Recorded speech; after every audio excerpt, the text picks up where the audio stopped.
Hello guys, welcome, and now I'm going to tie a dry fly, snowshoe pheasant tail, and it's one of my favorite flies because it's very easy to tie, very visible, and most importantly it catches a lot of fish.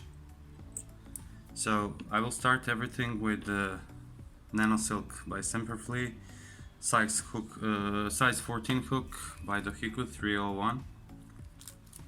For the tail, well, trailing shock actually, I'm going to use just a few fibers from CDC feather, and you don't need to take care of like how long, how much. It just a fly for very fast water, so you don't need to take care about some details.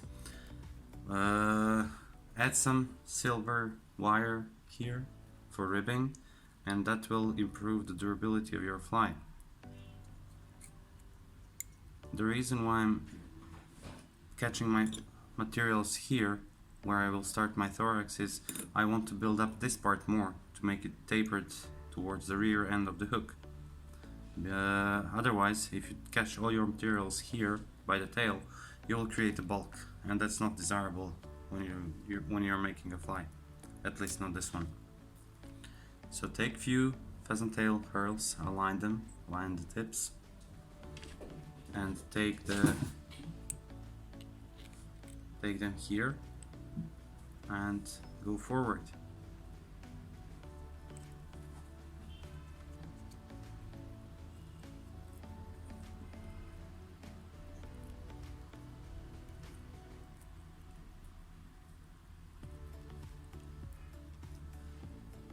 So go in the opposite direction.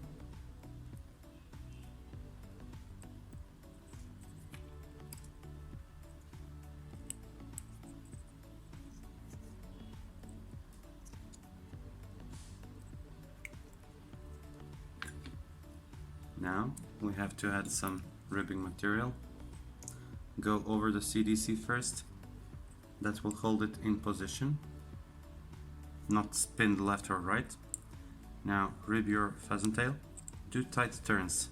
This is for protection, and of course it will add some glossy effect because silver wire is shiny, but I think it will lose its color in water pretty fast. So catch the wire with a few turns, secure it, and then break it.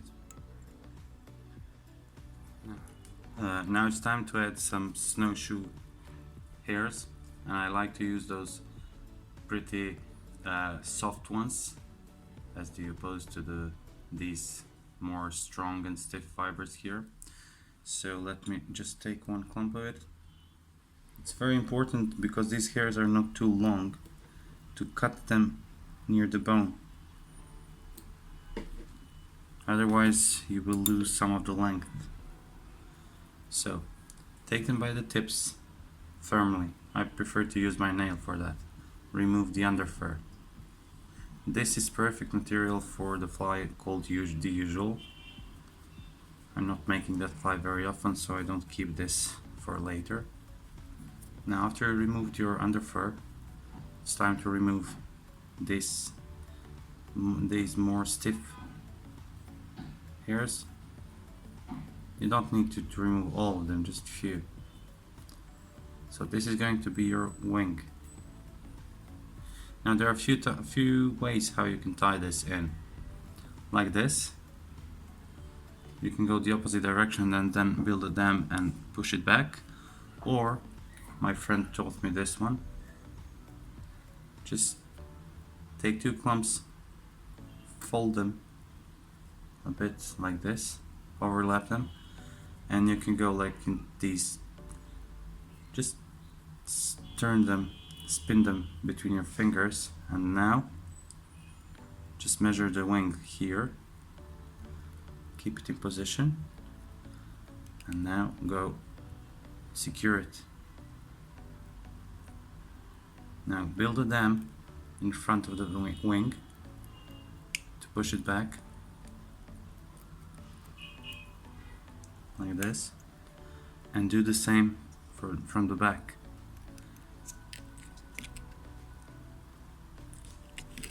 Now from the back is more tricky because there is a phone in front of me, so it's very close. Now, few turns around the wings will keep everything together nicely.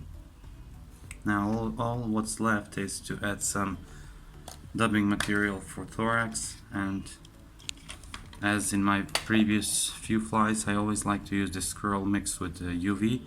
It looks very natural to me, it's very simple to make, and it's very effective, so I don't want to change the winning recipe. So just go in front of it a few times, then go behind also a few times. Be sure to keep it tight. Now if you're satisfied with this, you can make your whip finish. If you're not, do the corrections now. This is the best time to do all the corrections. After I do my whip finish, I can only go fishing with this fly. So I'll do the whip finish now because I'm satisfied with this.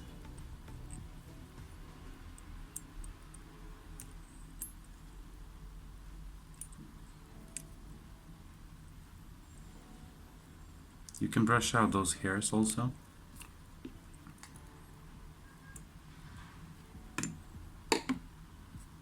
You can brush those hairs, and that's the finished fly.